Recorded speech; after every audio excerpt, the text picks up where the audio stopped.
We are now on YouTube. Watch all of our live episodes plus exclusive content in our channel at Radyo Katipunan FM. Don't forget to click subscribe and hit the bell to get the latest updates. Rejoice, refresh, renew, and reflect. Join us for an hour of music that uplifts the soul.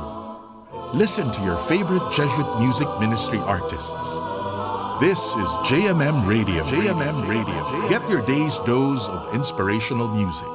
Tune in to JMM Radio every Wednesday from 1 to 2 p.m. Only here on Radyo Katipunan 87.9 FM.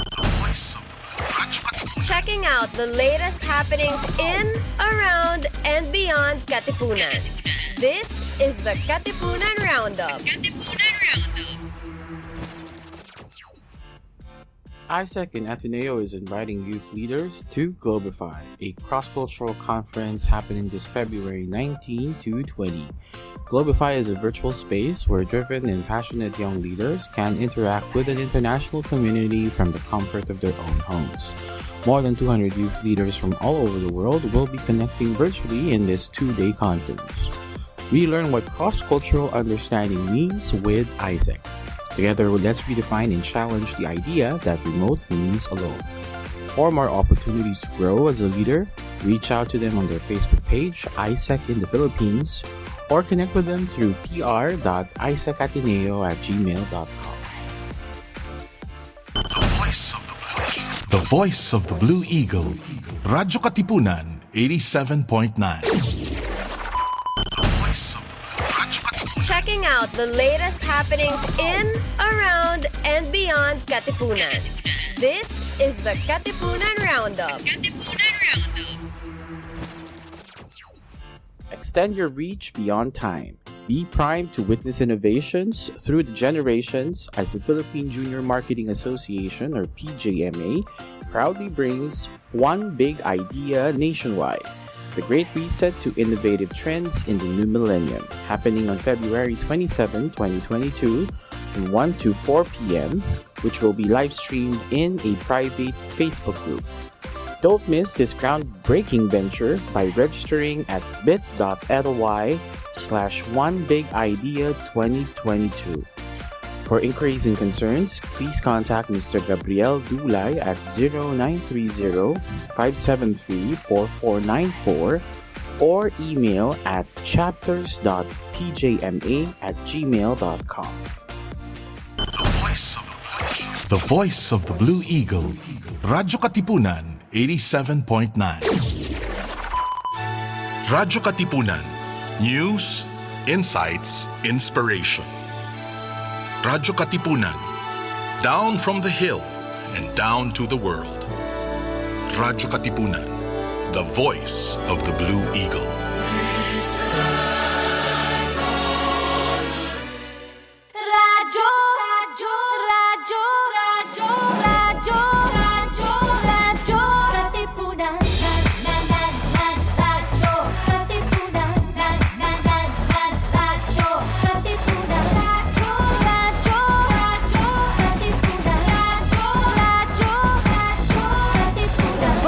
Blue Eagle kami di mapipigil sa pagbabalitang tumpa at tama. Buhay Atenista sa loob sa labas ng eskwela, ating ibibida lahat ng pera. Radyo, Katipunan. Radyo, Katipunan.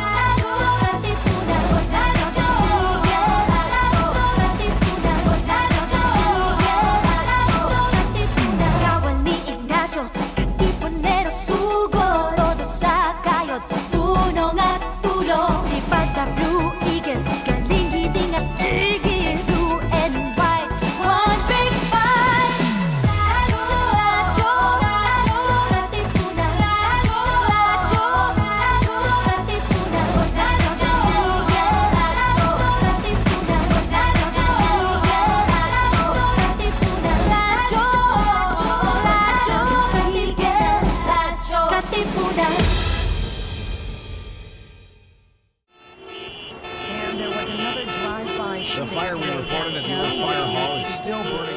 sometimes feel confused or lost in the complications and complexities of life? Do you feel drained, listless, or exhausted from the daily burdens and responsibilities? Why not seek our campus ministers on air every Tuesday from 2 to 3 in the afternoon?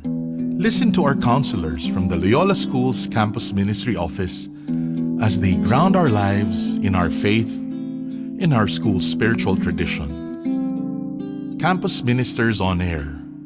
Be guided, be inspired, be blessed. Listen to our Campus Ministers on Air.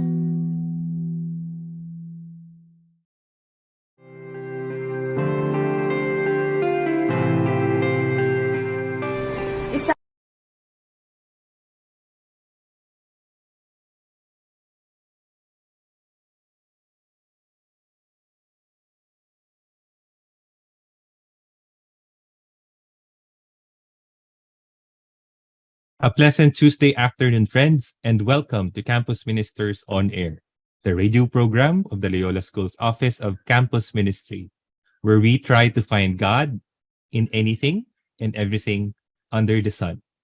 I'm Jabog, Vasquez, Campus Minister for first-year students. So let's begin our episode with a prayer. In the name of the Father, and of the Son, and of the Holy Spirit. Amen.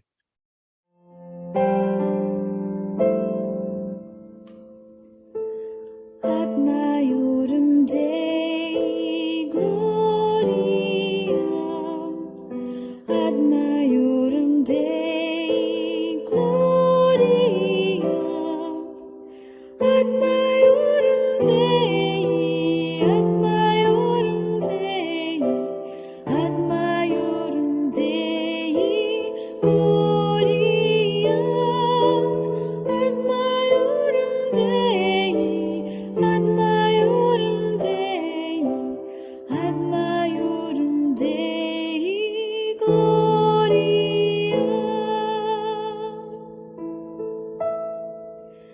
Ad maiorem Dei gloria. Ad maiorem Dei gloria. Ad maiorem Dei, ad maiorem Dei, ad maiorem Dei gloria. Ad maiorem Dei, ad maiorem Dei, ad maiorem Dei gloria.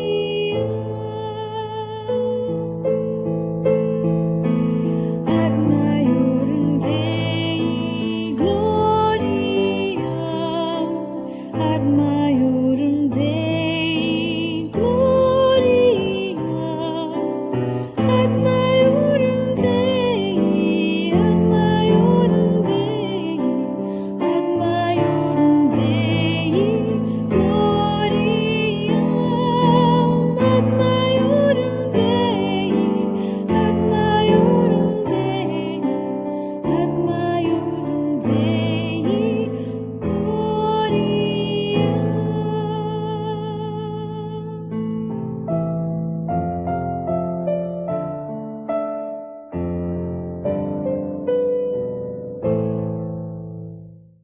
Glory be to the Father, and to the Son, and to the Holy Spirit, as it was in the beginning, is now, and will be forever. Amen. Saint Ignatius de Loyola, pray for us.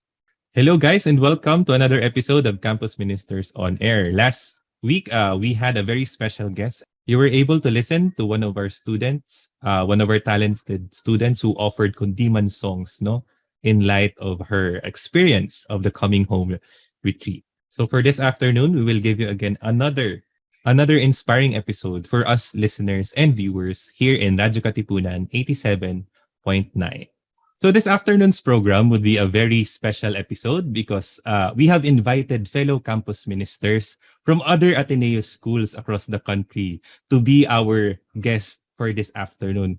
So to our listeners and viewers in Campus Ministers on Air, please join me in welcoming the campus ministers from Sacred Heart School Ateneo de Cebu. And Wave po kayo. Yan. Hello, So, hello. yeah. So sila po ang mga campus ministers ng Sacred Heart School Ateneo de Cebu. Ayan. So we'll give them time to introduce themselves. Ayan. So let's start with Brother Rick. Thank you very much, Bro Jabog, and thank you for inviting us to Campus Ministry on Air. And salamat sa mga viewers and to those who are here with us, joining us for this session with Campus Ministry on Air. My name is Rick Flores. I've been in Campus Ministry for the past 6 years. So also like Bro Jabog, ex-seminarian po ako, yon. And after my seminary years, I returned to Cebu and started Campus Ministry work. Yon. All right. Thank you, Brother Rick. Ma'am Tina. Okay, greetings from Cebu, no? So, our way of greeting is Majis afternoon. So, my name is Tin Bor. So, I am from Cagayan de Oro. So, I joined the campus ministry actually during the pandemic, but before I was assigned in the social involvement. But since there was no engagement, so I had to join, no? So I'm happy that they welcomed me with masigabong pakpak. So I thank the of course our school head me for finding a place for me during the pandemic time. Thank you. All right, and last but not the least, Ma'am Teng. Majis afternoon, everyone. So I am Teng Quintanar Baybay. I believe, long story short, my love story with the Lord started when I joined Youth for Christ, a charismatic organization, as a high school student, and then that's where I fell in love with the youth and with the Lord, and eventually became a lay missionary for 4 years, 3 to 4 years before coming to campus ministry here in Ateneo de Cebu. Born and raised in Cebu, and ayun, so it's really my love for God and my love for the youth that allowed me to be here. Yun lang po. Ayan, so thank you so much po, fellow campus ministers, no, for introducing yourself. But before we go to the personal details, no, on how you became campus ministers, let's get to know more about the office itself, no. So can you tell us more about the campus ministry and social involvement office of Sacred Heart School Ateneo de Cebu, and how similar or different it is from other Ateneo schools, no? Are there program highlights and advocacies being pushed by the office? So yon, thank you very much, Bro Jabog, for that, no. Maybe a little about our Sacred Heart School Ateneo de Cebu is situated in Cebu, in Mandaue City. So we're one of the schools here, the Jesuit school here in Cebu, no. So yun yung isa.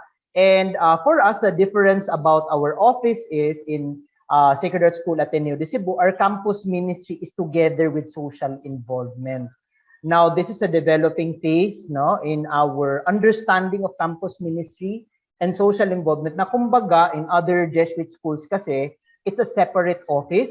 For us, it is one office. I know of some schools that follow the same kind of format. So, dito sa Ateneo de Cebu, isa lang pong opisina natin. So, for us in campus ministry and social involvement, the first program, of course, our highlight program, are our retreats and recollections. No? So right now, in the time of the pandemic, it's online recollections and retreats. So kaming tatlo, myself, Miss Tin Bores, and Madam Teng Baybay are facilitating online retreats across grade levels. Si Miss Tin is in grade school, grades 4, 5, and 6.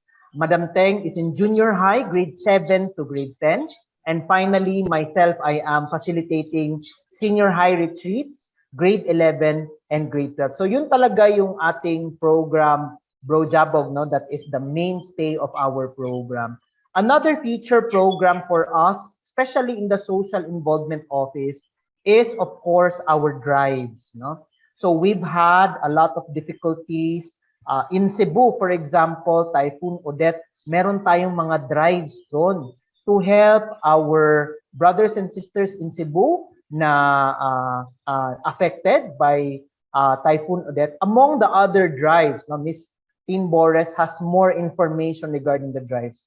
Also with that is our Summer of Service program in the pre-pandemic, wherein our students learn about what it means to work. No? Of course, there are certain things set in place for that, which is also helping us give more funding for our drive. So also in our program sa campus ministry, we have adult formation wherein we form our teachers, staff, and parents.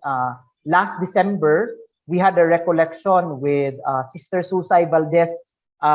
If you remember Sister Susay, our Senecal sister, she joined us for our Advent retreat with the parents, and also online formations, regular formations for our faculty and staff.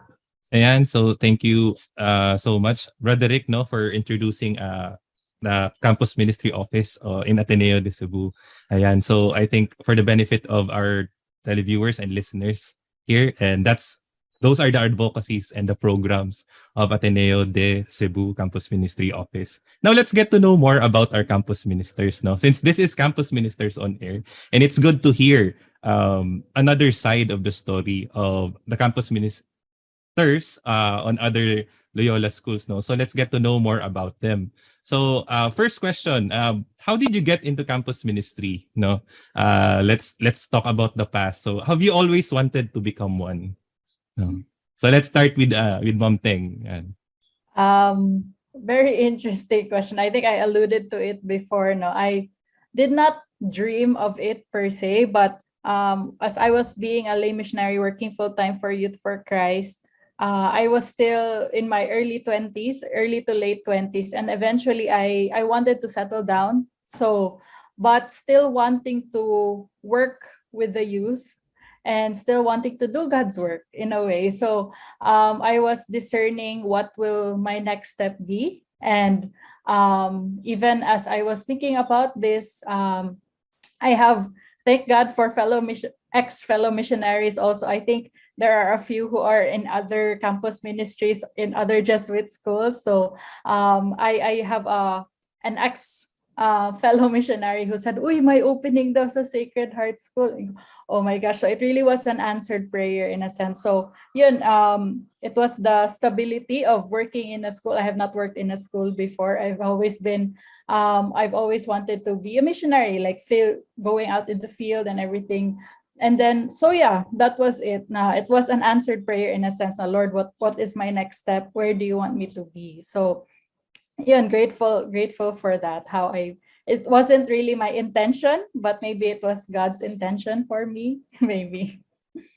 Guys, thank you so much, no, Ma'am Teng. God led you to campus ministry office, no. Oy, may opening pala for another missionary. What about you, Ma'am Tin? What's your story of becoming a campus minister? Okay, so actually, when I first applied in Ateneo, no, so the offer was really to become a campus minister. Because what will I do? Parang I have no. So niya, sige, just apply. So when I came to Cebu, so the jobs offered is really in the social involvement. So I think God answered really my prayers. So before I left Xavier U. So I think this is now the answer. No, it's really true. No, it's not an instant answer, but eventually it was really God is full surprises, no? So ito ang nabigay sa akin ng work. But apparently, I think it's really a mission also that I was called, no, during the pandemic na I'd be a part of the campus ministry. So talaga I had, kasi it's really, mostly I'm just a participant, but this time I'm the one facilitating. So it's really a challenge, but again, an invitation. But I trust in God's providence that I will be taken care of by, of course, my colleague, no? And of course, and they are so really, I learned so much from them, a very enriching experience. No? So I have a very mentor, so it helped a lot. So I'm really surrounded by angels. So yun, that's my story. Thank you. Ay, so in Ma'am Tin's case, parang it's meant to be, no? Magka-campus minister ka, and then you were put in this office, and then eventually you did become a campus minister. Nice. And ngayon naman si Brother Rick naman. I've known Brother Rick since he was a seminarian, and now he is a campus ministry, and it's sort of a reunion for us Now what about you, Brother Rick? Yun, salamat bro Jabog. For me, actually, it was not in my realm of possibility, so to speak, to become a campus minister. Akala ko talaga I'll be a re-ed teacher, religious education teacher, hanggang sa mag-retire ako. I was really thinking about that. I left the Society of Jesus. I was a seminarian of the Jesuits, no, for about 5 years. Tapos noon, I returned to Cebu and started teaching CLF. Now, 1 year teaching CLF in a different school, I was not in Sacred Heart Ateneo de Cebu yet. I was asked by Father Joel Liwanag. So, Father Joel, kung narinig mo kami ngayon, hello, salamat for bringing me to campus ministry. And Father Joel met me. We met in the seminary. I was with him in formation, and he told me about the dream of campus ministry. He told me, Rick, Cebu is one of the few campus ministries na hindi pa nabigay sa lay. And I need your help to make it come true. During that time, si Father Joel pa ang nagbibigay ng Recollections. Basically, it was the Jesuits who were doing it.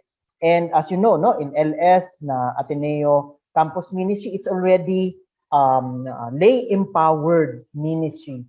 And that was the dream of Father Joel. Kaya when he told me, sige na Rick, you come and try it out. But first, parang ayoko pa kasi yun nga, I really thought of becoming a teacher for long. I wanted to teach catechism. Pero when I started it felt like a chore at first. Parang kailangan ko talagang gawin.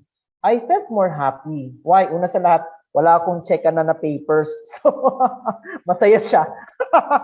So, campus ministry, you don't have to check papers, which is, for me, a freedom in a way. And second, I think what kept me is this, no? I am there when I am needed the most.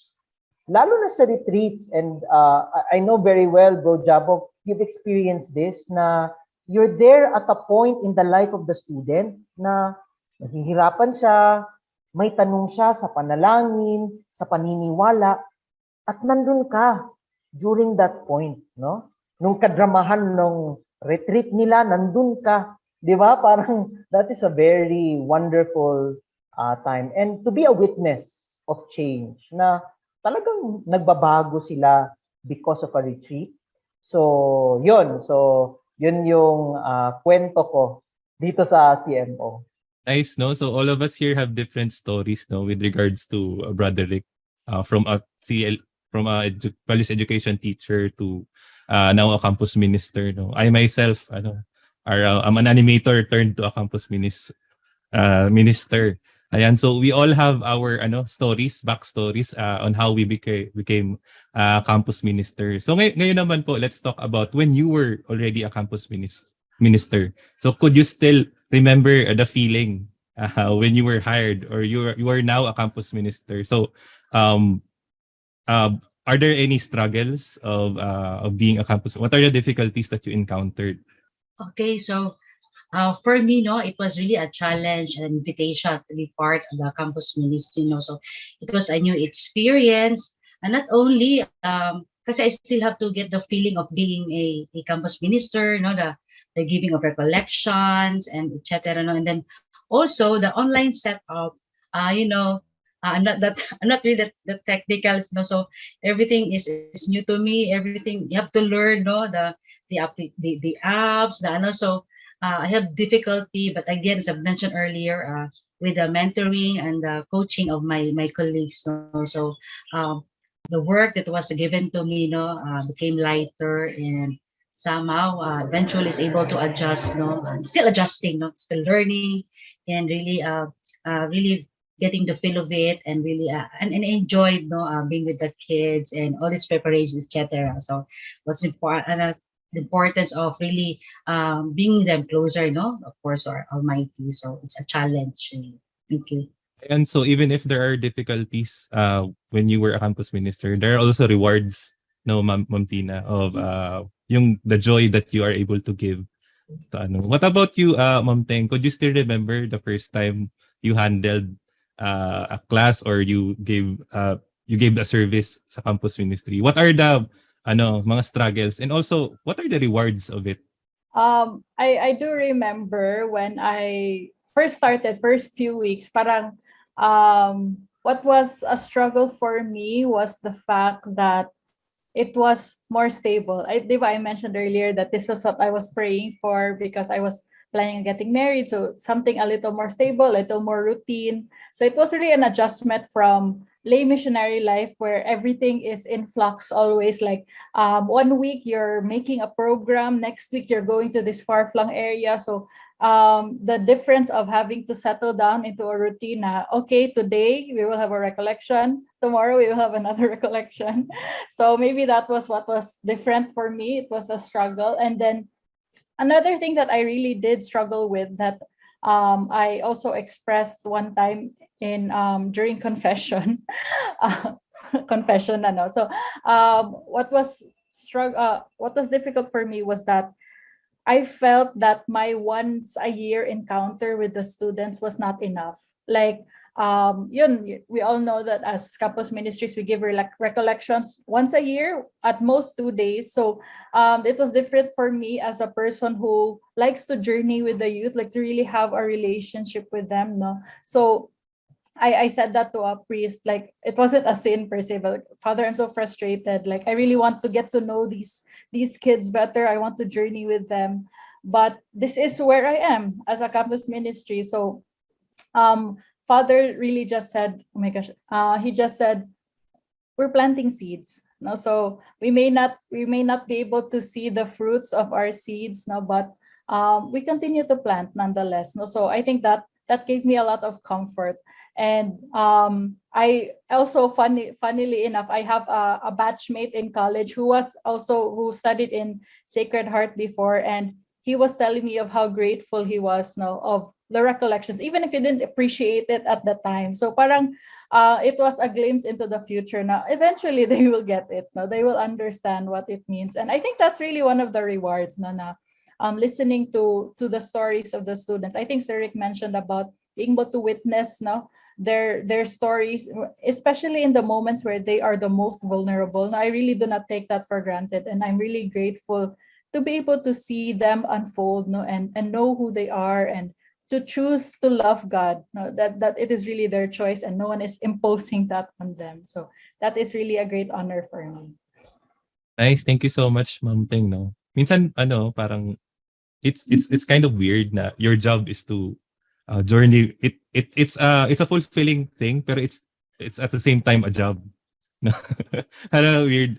At least your job is that is you're doing something that you love. You're doing something fulfilling for other people, especially the students. No. So what about you, Brother Rick? I think I've expressed this beforehand, no. Pero how is it like being a campus minister? No. What are the struggles and the rewards of it? This is before the new normal, no?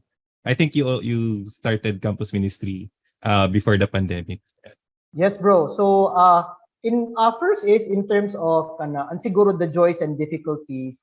In terms of joys, yon as campus minister, we're one of the few members in the campus na quote unquote kilala namin ang mas maraming estudyante, no? So, especially before when I was able to journey from grade school, I was able to enter in grade school, junior high, and senior high.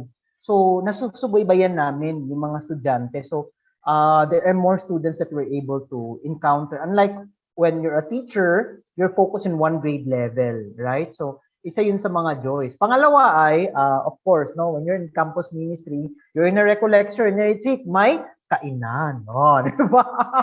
So, yun. Masaya ang kainan sa recollection and retreat. And that's part of the program. Parang you're feasting together with the students. So, I really love that. Especially in our retreats before, I really made sure na when we go to retreat houses, sarap yung kain. Kasi isa yun na naalala sa mga estudyante. So, that's one of the joys of campus ministry. Third is to be with them in prayer. We set the CMO in such a manner that there's really time for meditation. I tell Madam Teng, Miss T, no, when we merong campus ministry voice. So yun yung tawag ko sa tawag ko sa ganun na campus ministry boys kasi there's a way of guiding the students in prayer that we sense, ito yung nakakatulong. And I teach that no to our fellow ministers, at least in my approximation, this is what helps, and according to the evaluation, this is what does not help. So to be with there and to guide. So as I've said, to journey, to listen to their stories, no? As one of the perks and joys of campus ministry, and to facilitate recollections, even for the adults, for our teachers. In Sacred Heart, especially in the pre-pandemic, we have annual silent retreats. I know for LS, you also do that. For the teachers, we haven't done that to students. It's a full silent retreat. And it's one of the more really appreciated programs that we've had, no? Na talagang our teachers really appreciate it. In terms of struggle, lalo na ngayon, our online situation, una sa lahat, engagement. Talagang struggle. Parang di mo talaga alam ano nangyayari sa mga participants mo online. Di mo talaga alam. You can only do so much. You can only hope so much. So, yun, engagement. Di mo talaga alam ano nangyayari. So, that's the first struggle talaga. When we started and we had our online retreats, parang, oh my God, parang sana yung, alam mo yun, yung parang feel of the retreat when you were facilitating before. Talagang struggle talaga siya. So, even in the masses, parang feeling ko, nandito ba talaga kami with the students? At talagang nakikinig ba sila? Are they really participating? So, yun yung isa sa pinaka-struggle namin lately. Kasi, yun nga tapos, di ba, mawalan ka pa ng internet. So, yun, isa pa yun.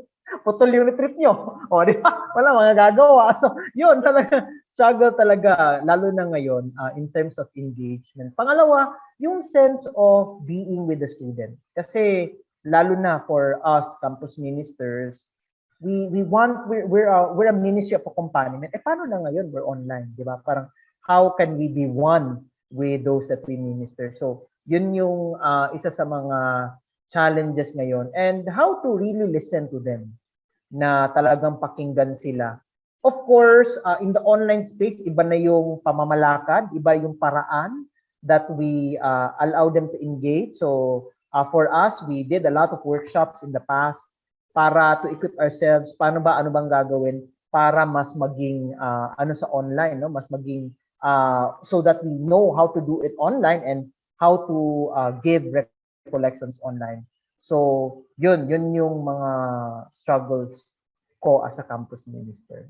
Ayan, so thank you so much, Brother Rick, no? So, since Brother Rick already mentioned about the struggles in the online setup, no? Yeah, true enough, as also campus ministers here in Ateneo de Manila also struggle with the online setup, no? Same sentiments with Brother Rick. But what about you, Ma'am Teng? Are there any difficulties encountered, especially now during the online setup? Or are there also advantages? What are the struggles of online setup? And are there also advantages? I think Sir Rick was very detailed na in giving, like, it's really the experience of what we are doing right now. It's really what we're experiencing right now, the struggles of it, na not being able to engage, not being able to have feedback, instant feedback in terms of are they really getting what we're trying to say. And I think, yeah, that's really the struggle. And you also know that the students are tired of the online setup, no? Na I remember checking the evaluation from last school year that the top comment evaluation was, I wish it were not online. So we can't do anything about it. But I do remember, like, during the summer preparing for the first online school year, I remember there was an event where the fellow Jesuit campus ministers were invited, and the guest speaker was the campus ministry from the States, I remember. And one thing that really stuck with me was when she said, think about what it can be rather than what it should be, because if we keep shooting ourselves, we will just end up being very frustrated. So at the end of the day, we work with what we have. And I think if there is an advantage to it, I would say it's really an opportunity to trust that the Lord is working, even if you can't see. I guess I was grateful seeing the evaluation na kahit papano, we were able really to get some good fruits out of it. Even if it's really not the perfect setup. I think the students really appreciated the fact that there was still an recollection, even if it was online. So I think that is just that one advantage for me. Nice, no? Ang ganda yung sinabi ni Ma'am Ting na think about what it can be, not what it should be. True enough, no? Kasi we're very used to the normal setup. And we get really frustrated of not doing the things that we usually do. But I think we have to focus more on the potential rather than the usual. No. So thank you, Ma'am. It's a status ko yun mamaya sa Facebook.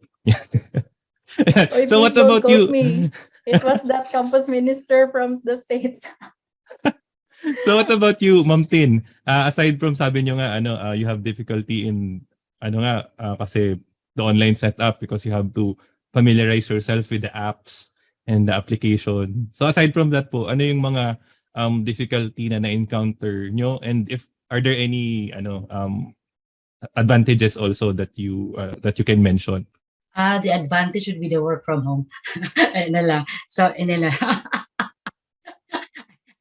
I think marami mag-agree. But actually, mine was really more on, kasi I started by the being a campus minister sa new normal na. So, I just have to adjust to the online setup. And aside from adjusting to the new setup, really also the recollection itself, so familiarizing of course all this the inputs, so everything is new to me, so talagang I have to learn from the basic and etc. But again, eventually I was able to imbibe the recollection itself, the program. So it took me a while, and again, it's still learning. It's still every step is a journey for me, and even this thing, this campus ministry interview, so it's a new thing. So hindi lang but the opportunity is really an advantage, so privilege, for me, so yun, so I get to get invited, and thank you so much for Sir Rick talaga, so yun, but again, ang naman advice again, yung work from home, and of course, before kasi my encounter with the children and are usually in the Saturdays, but this time parang daily, like this year we have a daily encounters, and then after that they will really be asking questions, and then there are times like they'll be asking you, and then during our after kasi magpo-post kami ng something, so they will say thank you, so maganda yung ng mga start of our recollection. Nice. So thank you so much, Ma'am Tino. At least ang advantage is you get to learn new stuff during the pandemic, during this work from home setup. Ako naman, I think work from home setup is a little bit disadvantageous for me kasi ang hirap mahiwalay yung persona ko sa bahay and then persona ko sa hindi mo siya ma-reconcile right away. Ako 2 years nang nag-work from home. I almost more than a year na ako nag-work from home, pero ang hirap pa rin ma-reconcile yung ikaw pag nasa bahay and then ikaw pag nasa work. Kaya I'm looking forward for the on-site. The on-site we're going back, I think, by next month or by after elections. Ayan. So I hope we get to I get to perform better. And so, but what about you, Brother Rick? What do you think are the advantages naman of working in an online setup? Aside from working from home, sabi nga ni Ma'am Tina. So, isa talaga na nakita namin in campus ministry is the cooperation of the home in our recollections retreats. Ngayon na basically our students do not come to school and do not go to a retreat house to go to a retreat, the home is the retreat house. So by doing so, one of our activities that we do is to set up a sacred space. So we teach our students paano mag-set ng sacred space. Kung meron na sila, they have a private altar, nalinisan kasi kadalasan naman, di naman naglilinis ng altar ang mga estudyante yan, di ba? So how they do that or how to set it up. And it has an effect in the home. Nakikita namin that in a way, and lalo na for our younger kids in grade school, Miss Teen is journeying with them, the parents sometimes joins in the recollection. So, in a way, sila rin nare-reach ng campus ministry. So, there's a closer connection to the home this time. So, that's one of the things na nakikita ko. Pangalawa, the students really, in a way, no, parang nahihirapan sila, pero they really try their best. Unlike before, parang di ba, you go to retreat house, set up ng campus ministry, inaayos sa mga prayer spaces. So everything is quote-unquote spoon-fed for the students to reflect. This time, they're struggling. And because they struggle, they get to see prayer as it is, I should say. No? Na, come to think of it, in our regular day-to-day, this is the setup. We pray in the midst of a lot of difficulties, in the midst of distractions. So nasa-simulate yun. So, di ba? So, that's the, when we make activities, talagang, we just hope that they do it. And they do it. Di ba? Parang we're thinking, are they really gonna do this? And lo and behold, to our surprise, ginagawa talaga nila. So, and I guess there's a lot of perseverance, a lot of grit that is developed there as our students do these activities. And third, at least for senior high, there's greater freedom. They can do their prayer points. So we give them choices in a way. Ayan. So thank you so much, Roderick, no. True enough, no, I would just like to echo what you said na now in the online setup, parang the programs of the campus ministry, parang it became a family matter. In sometimes in when I'm handling the students, they would tell stories about how the family was involved in the retreats, how the family was mentioned, how the student appreciates more his or their families because of the retreat, because of the opportunity to reflect on it. Yan. And also yung sinabi niyo na na yung effort, it could be a two-edged sword, no. They could be effort and become tired, or they can do effort and be more fulfilled in the result kasi they work hard for it. They work hard to pray. Parang nagkaroon sila ng parang perseverance to do so. And I think that's more fulfilling, no, than yung sabi niyo nga spoon-fed ang mga programs. Yan. So thank you so much, no, everyone, for sharing your experience in the online setup, the struggles, the disadvantages, and the advantages of doing campus ministry work in the online setup. But are there po? I'm just curious. Are there parang mga notable experience during campus ministry work online? Mga specific things that are funny, or kung ano man, any notable experience while doing campus ministry work in the online setup? Sa akin, Bro Jabog, it is during small group sharing. Kasi yung mga bata talagang they really long for sharing. Yun talaga. So yun, every time nag-share kami, talagang all out yung mga bata natin na, and yun nga, paminsan nagtitimpi kasi nasa bahay, naghihiya na i-share ito, i-share ganin, i-share yan. Pero really the depth of sharing is really different. Talagang nasasabi ko talaga kapag nag-sharing kami sa senior high, iba. And I think one story is, he was not able to share that part of his life, no, for some time. And so there was one student sharing, and unlike in our before, no, pre-pandemic, kapag nag-share sila, nandyan sila. Pero kasi this time in an online setup, yun, nag-share siya. And at some point, the student was already, umiiyak na siya. And instead of in our field, no, binibigyan ng tissue, this time, nag-off lang siya ng cam. And all of us were just quiet for a while. And it was such a very meaningful quiet, even for the rest of the students who were with me in the small group sharing. And we were happy that the student was able to share, able to unpack, no? Able to share his feelings to the rest of the group. So, yun talaga, bro Jabog. It's really the small group sharings that are is a highlight for me now in the online space. I don't know if it's true for all, no? Na is it better for students to share when they're at home or when they're in another place, no? Especially in at school. Yan. So it also happened in my case, no, brother Rick, when we have sharings also, and students also are very open, especially when students are very open. Yun. Um, medyo weird na parang masaya kang may umiiyak, pero at least you know that the sharing was effective. The sharing was helpful.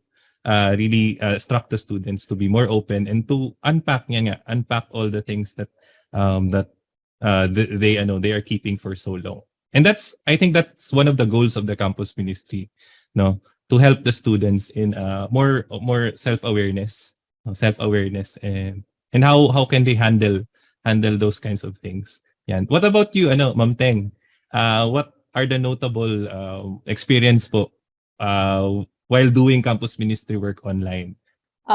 Yeah, I agree with Sir Rick though in terms of sharing. Like generally from last year and this year's recollections, parang I noticed that sharing and the small group sharing is a hit or miss for the students. For some, especially for introverts who aren't usually comfortable, parang they open up more because they are far away, parang there's a safe distance.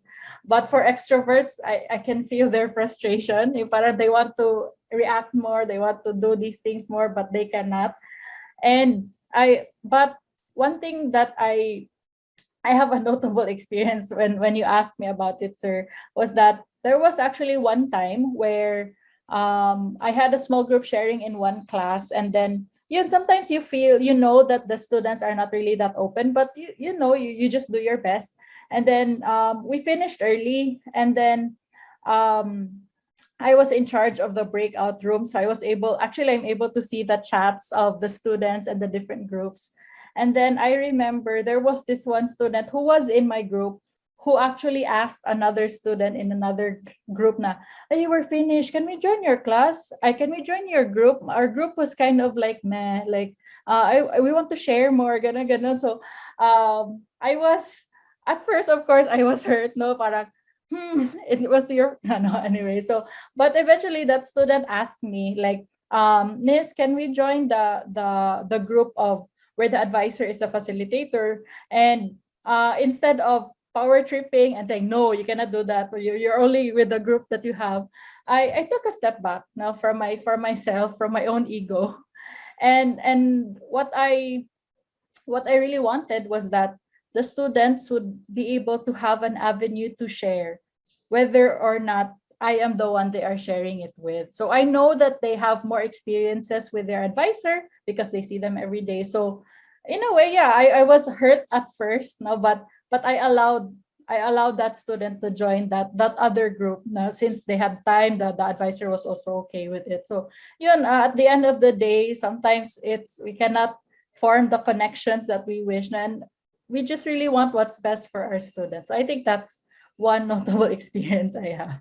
Nice. At totoo, no, Ma'am Teng, it's really a hit or miss for us campus ministers, especially during group sharing. And if talagang it's unpredictable if students are really open, if students are really willing to share. Yan. Pero I think for us campus ministers, the thing that drives us to still continue on what we are doing is that what if there are students who are willing to share? What if one of them, especially one of them or two, or na gustong talagang would appreciate the event, would really be helpful for that student. And I think that alone is a good reason to continue, no? To continue what we are doing in the campus ministry. Ayan. What about you, Ma'am Tin? Any experience po while doing campus ministry work in the online setup? Okay, so my experience mostly in the grade school, no, but there are times when you're invited help facilitate the sharing during for the junior high school and senior high. So actually, so before I start my experience is that to really allow them and giving them the privacy. So I always ask them like, are you now in your secret space? At least just to start, and then just assure them that there's really a confidentiality, and that what they share in the grouping is really for us alone. So with that, and then it really is a challenge during the sharing, because uh, shared also by some teachers, like during the sa classes, are you still there? So it's really a challenge. Andito ba yung mga bata? So really have to really coax them and really please show your cam. So usually, ano kasi na sabi ko, you really wanted to see your beautiful faces, how you are now. No, I think I saw you before. So it's really, really inviting them. So eventually, mag-open sila ng cam, and then sharing na. So usually, dalawa lang yung mag-open up, and then actually may experience ako na siya lang talaga who did not share. But then I think because everybody shared, parang inubos na yung whole session. And ko, very thank you so much for really sharing, but really have to close because the other session has started already. So parang ganon. So it really took them a while. Others easily share, others do not know. So depende talaga sa ano talaga ng spirit, or how inspired they are to share, especially yung mga very private matters na talaga. So I think feel naman nila talaga yung ano ng kasamahan sa groupings, that what they share is really safe with the group. So yun. Thank you. Great. No, ma'am. If I would relate to your to your experience, ako din nahihirapan din ako before on the online setup. Lalo na nung parang I'm new to Zoom. Yung pag nagsasalita ako, and then hindi ko alam if I am heard across. So parang nakaka-frustrate and nakaka-build up ng anxiety na narinig ba nila ako? Parang ganun. And sometimes pag hindi mo alam how you sound parang yun yung nakaka-build ng anxiety din. Pero eventually sabi nyo nga, it's a learning experience din in handling certain apps like Zoom or Canvas. Ayan, at least we learned in this pandemic. So ngayon naman in the online setup, so ano naman yung mga nami-miss nyo sa face-to-face classes po? Ma'am Teng, ano yung what you miss most in face-to-face work? I think it's obvious. I miss the students. Really, I do miss them. No, kahit malikot sila, kahit sometimes they don't listen and all those things. But really seeing them and just really being with them. No, I was blessed na I was able to join campus ministry almost one full school year before the pandemic started. So I was really able to experience almost all the school activities, all the energy. Like one thing I really loved before the pandemic was the energy of being in a school. And yun, every time I have online recollections this school year while I'm in school, I tell them I'm here in the school and it's not the same without you guys. So we really hope na in the near future you can be with us. So yun, I think it seems very simple, but I really do miss the energy that these kids bring. And who would have thought I would be able to say that I miss the noise during recess. I miss the craziness of kids running around. But yeah, that's really my answer. No, the things that annoy you are the things that you miss the most. What about you, Brother Rick? What do you miss most on face-to-face classes?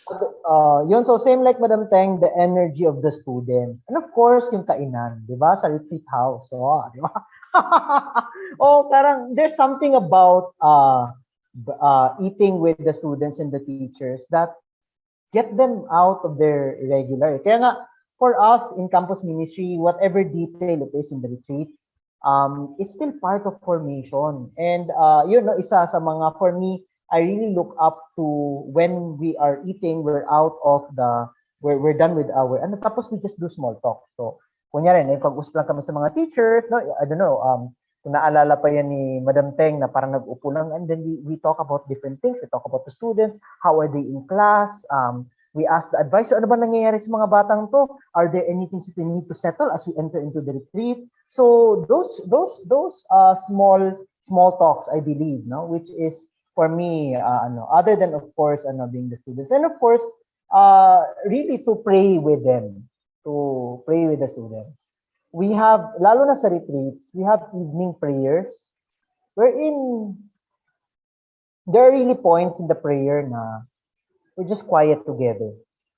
And yun, it really feels great praying with them and being quiet. No? So those points in the retreat na nagdadasal together with the students. Ayun, that's also one thing na talagang miss ko talaga. Meron kaming mga activities before in the evening na parang we're together in a chapel, quiet lang kami for some time, no? Before we proceed to the next part of the activity. So, yung mga ganun, Bro Jabog. Ang galing doon, brother, yung sabi mo, when eating with students and being quiet together. I think that's a good, reason why we miss face-to-face encounters. Kasi parang you when you eat with them, parang you see them at their most truest state. No, na call it vulnerable or parang kung ano sila, how they are talaga. Unlike from nasa school. And also, yung being quiet together, no? Pag ginawa mo yung quiet together online, you're not sure. Wala bang connection? Wala bang connection pag gano'n? Nakakatakot yung being quiet together online sa Zoom. What about you, Ma'am Tin? In your previous work po, what do you miss most about face-to-face classes? Okay, I miss really our SI visits during Saturday. So we bring the children to different partner communities, no. So usually I join the grade 8, no. So I bring them to LT High and the other advisors or the other scheduled for that day, no. So bring them to different partner communities. So you also, because we get to really expose our kids, no, to the realities, no, na for example we bring them to the Sagugma. These are orphan elders, no, mga elderly. So it's so happy to see the kids, when the lolas share their experience, parang they're really glued to listening. So yung maganda ba, and then they really get the gift of really sharing what they have. So they're so excited, like we ask them to bring all these things, ang daming lang dadalhin doon sa So of course the sisters are very grateful, no, for that generosity of the kids, no. So yun, and also of course the noise of the kids. And then usually pag December, because we have our drives, so busy ang beauty ni Miss Tin kasi tatanggap ng mga boxes every day. Yung mga bata, they will bring really their Christmas drive, no. So we help them, no. Sila they're given really the power to really yung kanila yung na-collect nila for that day and then submit it to the office. So yun yung tawag nito, engagement, yung interaction with the kids. I miss them, no. So yun yung mga sa mga kids na gano'n na miss namin, no, sa December. Actually different, no, when was face to face pa. So looking forward really na hopefully next year. So I think we also have our bags of love, no. So just recently, we had our bags of love. So the kids are very generous, so they give really kasi alam nila where this bags of love will really go. So yun. Thank you, Ma'am Tino. I think one of the things that formators and teachers are deprived of now in the online setup are the nonverbal responses. No, like just what Ma'am Tin said, yung mga the fascination of the students when they listen to the lolos and lolas in the area. Yun yung deprived tayo kasi sometimes students opt to turn off their cameras. Kaya nga I really appreciate it when students turn on their cameras. So that I can see how when I talk or when I say to them the lesson or the points, I could see if they are responding or they are interested siguro ganun. Ayun, mahirap din talaga pag ganun. We are talking about formation and then you cannot see a verbal response yan from the students. Ayan, so thank you so much everyone for sharing what do you miss most on face-to-face classes. So ngayon naman po, how did the school address the needs of the students and faculty, and how effective was it? So are there any parang ginawa ng school to cope up with the online setting problem? No? And are the school's mission and vision applied in coping up with this online setup? Pwedeng somebody can generally can talk about that among you po. Sino po yung pwedeng mag-ano dyan? Yun, one of the initiatives of the school was to create Ateneo Harter Online, wherein we shifted. No, we have our own LMS. We do it in Microsoft Teams. A lot of things were organized para ma-transition yung mga bata to the online space. Also for us teachers and staff, us in campus ministry, we had a lot of webinars in order for us to prepare. So kami sa campus ministry, we transition to the online space by attending the webinars and by changing our modules in such a manner that it will have greater effect in our online space. So I think that was what really helped us, no? The meetings and the planning, and also trying to merge together ano bang pwede nating gawin para matugunan yung mga pangangailangan ng ating mga estudyante. Also for us in campus ministry, we have what we call a focus group discussion, wherein we talk to the students, we ask them, oh, ano ba nangyayari? Ano ba yung, san ba yung, what works for you? What does not work for you, especially now? And we get to hear them. Lalo na ngayon, wala na yung mga small talks eh. Unlike before, di ba? I've said, meron tayong small talk during dinner, during meals. Ngayon, wala na. So, we have this small talks in our focus group discussion na nakakapag-usap talaga at nakakausap talaga namin yung mga estudyante. So, yun bro. Anything would you like to add, no? Ma'am Teng and then Ma'am Tin, with regards to your designation. Ma'am Teng? I think for me lang, aside from the school really supporting the faculty and staff in terms of what they need, like the physical needs, so to speak, like we got internet subsidy, and sometimes they provide assistance in getting a better laptop, because sometimes I think for a lot of teachers and staff before, just the typing laptop would do, but at this moment we need something better, no, for to adjust to the situation. And then actually one thing that I think has really helped in the online setup is the fact that formation continues. Like yun, the students prefer the face-to-face, but the fact that we have still recollections for both students and adults, no, is really a blessing. No, it's really an avenue for them to also share their experiences. No, to know that if they feel that they are struggling, and then they join a recollection and they realize that they're not the only ones who are struggling. So I think more it's really more on the psychological guidance also helps. No, they actually have sessions as well. It's psychological and psycho-spiritual support that the school has provided. No, so yun, that's one of the things that to add lang to what Sir Rick has mentioned. What about you, Ma'am Tin? I'll just mention about our adult formations, no, very evident in the program of the campus ministry, no. So we have our monthly, we have our spiritual companionship, breaking bread, and our adult formations, and it's a way really of conversation, and then how are we now during this pandemic. So it helped a lot, no, because during the sharing we also get to unload our concerns.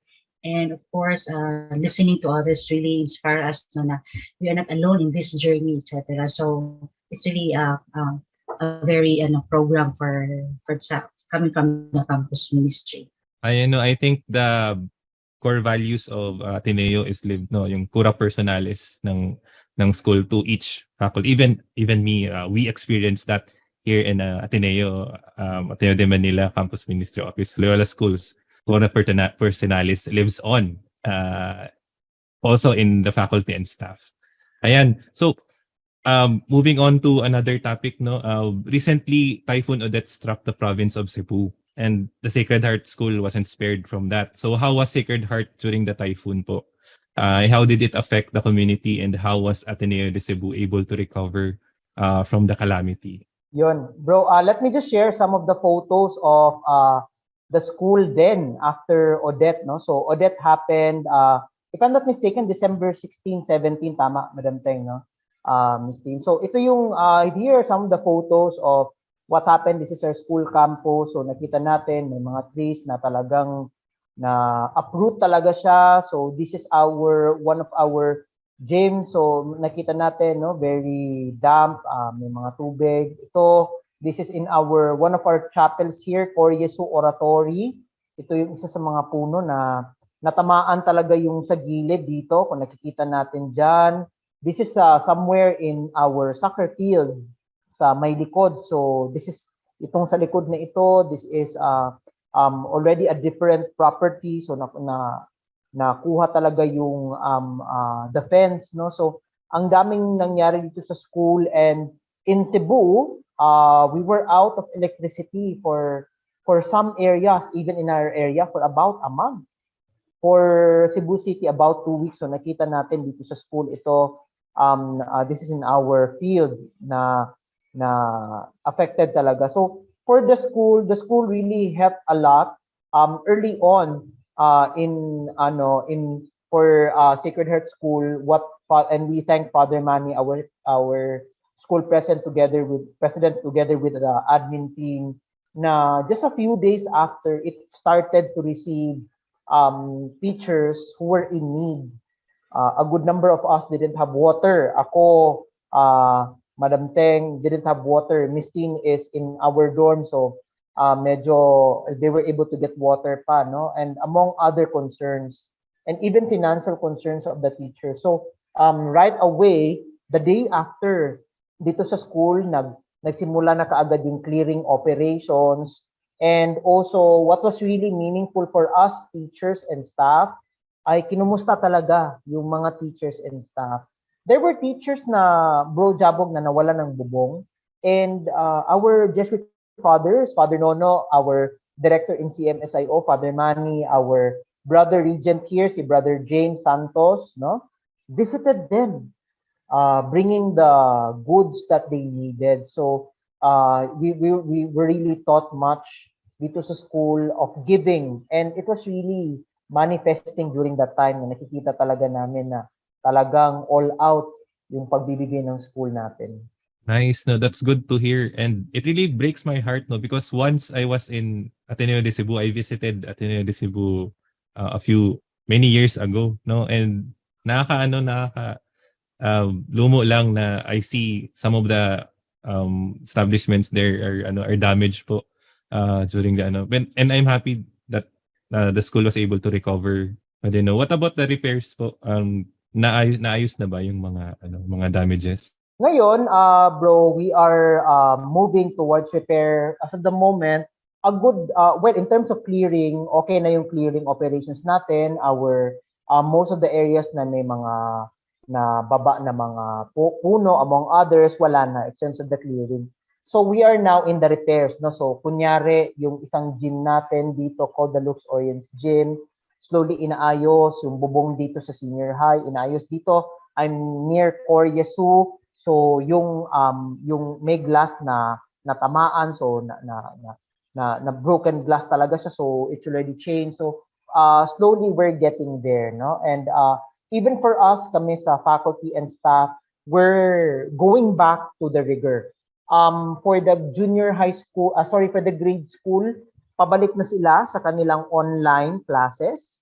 For junior high also the same. For senior high, they will start doing it by next week, no? So slowly people are going back to it, and even for us, the staff, there was really a good number of days that we were not able to be here in school. Hindi kami nakakapag-duty, pero ngayon we're starting to come more regularly and duty more regularly even in the school. So basically, we're getting there. May mga little repairs here and there, pero the situation is really better than before. Okay, thank you for that, Broderick. So anything would you like to add, Ma'am Teng and Ma'am Tin, on your experience during the typhoon, and how did the school address that? Ma'am Teng, anything you would like? I think aside from what Sir Rick really mentioned, that the school really tried to provide for what we needed after the storm, because mentioned by Sir Rick, for 1 month or so we had no electricity, no internet, no water, because the Cebu MCWD, the water system here, water distribution, electric din sila. So parang it was really every day was a struggle, and then imagine it was nearing Christmas and it even surpassed Christmas. So parang the fact I one thing really that I remember from post Odette was I really felt how the school was a community. Yun, I was very, very grateful for that. Na the day after Odette, I went to the office here to charge, and then Father Nono, our director, came by, and then I said, Father, can my family take a bath in the shower room in the pool? And then he said, yeah, sure. Come on, let them come over. Something as simple as that. No, I was really grateful of how open the fathers were, no, the Jesuit fathers were in welcoming us, in providing for the basic, something that we never thought now we would be deprived of. No, so yun, we were allowed to charge our rechargeables here, to get water at any time, and to even take a bath. And so and then the financial assistance. So yun, and then even like they go so far as to say, even in January when they said na for those who still don't have electricity or internet, they even offered the dormitory for those who still are not able to. So yung really going out of their way. No, Surik mentioned how Father Nono, Father Manny, and Brother James went to the farthest parts of the province to really go to those teachers who needed the GI sheets and the relief goods. So yun, I really felt the cura personalis of it. So yes. Ma'am Tin, anything to add? As they mentioned already, no, I just mentioned about debriefing was also given to the members of the community, especially those who were badly hit by Odette, no, and also we were able to extend, no, for food assistance to our neighboring houses, no, or our other partner communities. So we shared some, no, because we had our Christmas drive, and as far as I know, also I think the school opened also for again, no, for the neighbors, like for water, for charging, no. So and again, no, the assistance, na whatever the school can assist them, no. I think they're open really. So I'm grateful for that, and of course, again, the many assistance that the school provided, no, and even up to now, no, that there's still, I think, they're not yet done with really bringing GI sheets to other communities. So we're happy, to know that.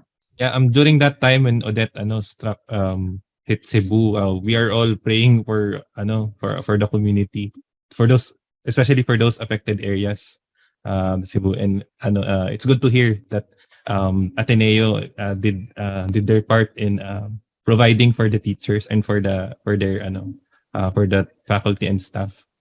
So thank you so much everyone for giving us a brief glimpse of what happened to Ateneo de Cebu during the time of Odette. Ayan. So as customary here in Campus Ministry on air po, before we end our session, we answer the question, where did you find God this week? Ayan. So let me start, no. Where did I find God this week? I think I found God in what Mom Teng said. Na yung focus on what it can than what it should. No, kasi I think God is telling me to change your perspective. It's possible that the usual can never go back, but at least look at the potential, not the usual. So yeah, I think God is calling me to change my perspective so that I can live my life in a more peaceful or happy manner. Yeah. So what about you, Brother Rick? Where did you find God this week? So, yun bro, I think for me, I found God this week kasi this week, more or less, we confirmed, no, with I'm married. I just got married last October, that my wife is pregnant. So, yun yung, for me, that is the moment of the week. And I guess it will affect the way I do campus ministry. Kasi I think for a good time, I've been a formator, but I think I get to see the glimpse of what it means to be a father as well, no? So and I'm starting to feel that, no? Ngayon pa lang bubuntis na yung asawa ko. So yun yung ko ngayon, yun yung where I found God this week. Oh, ang bilis nyo, Brother Rick, no? What about you, Ma'am Tin? I think I found God in my daily encounters with my colleague, no? So, yung aking encounter, yung aking mga awayan, joke. And also, of course, the work entrusted to me and his surprises. Now, God is full of surprises. You just have to really find God in all these things happening to you. So I think more than this week, the coming weeks pa. So God is a God of surprises. Thank you. Wow. Wow, nice. Ma'am Teng, what about you? Actually, I know I found God this week in my husband. So his birthday is actually the day before Valentine's, so we were able to celebrate it. And then during Valentine's, we actually did not go out. No, we just stayed at home, but we had a short parang renewal of vows. No, there was someone who was guiding us on the video, and then we just talked about each other. We just talked to each other, and I can say that no, I have found God in him in our relationship, and I am feel very blessed to have married my best friend. So friendship, if you're there, charot. Hello. Well, sana all.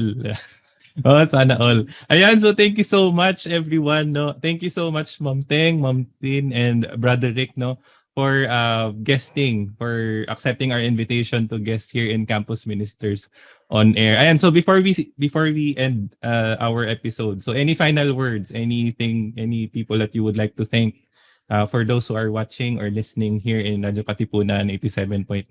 I think I would just like to, aside from my husband, we'd like to say hi to and we are very grateful for our Director for Formation, Father Nono Levosada. We are grateful that he is our leader, and he is, and he's the one who's guiding us and leading us. No, I could not ask for a better director. So yeah. Hey, Brother Rick. Yun, our other campus ministers present in Sacred Heart School at Ateneo, Cebu, Sir Nelson Peteros and Sir Jovan Chua is part of our ministry, no? So they will be watching. They're watching now, no, for our Radio Katipunan campus ministry on air. Also, this is greetings also to our other campus ministries in Cebu. So there are a lot of campus ministries in Cebu, especially those who are part of our public schools, no? May mga campus ministers tayo in public schools, the Archdiocesan Campus Ministry, greetings to them, especially to our CM sisters and our diocesan fathers who are leading our campus ministries at the Archdiocesan level. And also our fellow campus ministers in our private schools, especially in the University of San Carlos and also USJR. And our fellow colleagues in Ateneo de Cebu, thank you very much for also watching, for joining us here in Campus Ministry on Air. Tin? Once again, thank you very much for the invitation, for the opportunity. So, thank you, Sir Rick, for trusting us, in sharing our stories here in Campus Ministry. So, I just like to share, this line, I would like to share. So, calamities, disasters, and the like may shaken a little our faith, but God's promise that He will never leave us is stronger than any typhoon. Okay, so thank you. Oh, Sir very Jabog. inspiring. Very inspiring, no. Kahit anumang unos ang dumating, God will always lead us to a better path, to a better tomorrow. Ayan. Again, thank you so much, Ma'am Teng, Ma'am Tin, and then Brother Rick for accepting our invitation. And I really learned so much, no. It's good to hear other stories, no, from other campus ministers in Ateneo schools. Ayan. So thank you so much again for being here, no. And I hope our listeners and our viewers here in Radyo Katipunan learned also and are also inspired by what you shared this afternoon. Ayan. So once again, I am Jabog Vasquez, Campus Minister for first-year students. And this has been your Campus Ministers on Air. Now, signing off. Bye-bye. Thank you. Bye.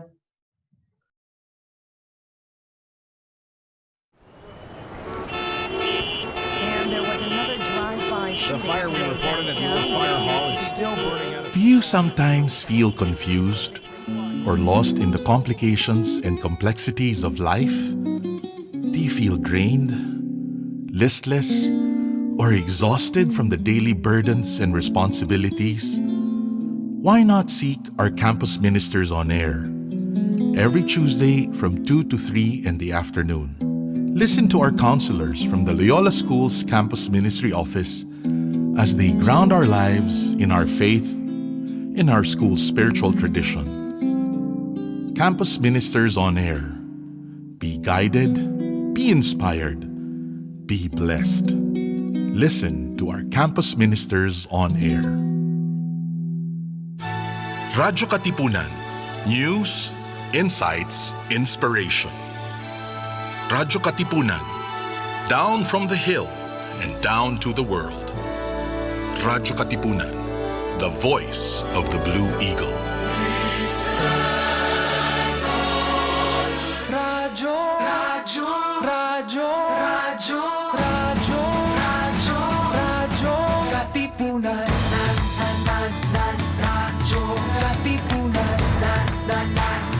Radyo, Katipunan. Radyo, radyo, Katipunan. Radyo, Katipunan. Voice of the Blue Eagle, kami di mapipigil sa pagbabalitang tumpak at tama. Buhay Atenista, sa loob sa labas ng eskwela, ating ibibida lahat ng kwela. Radyo, radyo, radyo, Katipunan. Radyo, radyo, radyo, Katipunan. Radyo, Katipunan. Radyo, Katipunan. Kawal ni Ignacio, Katipunan.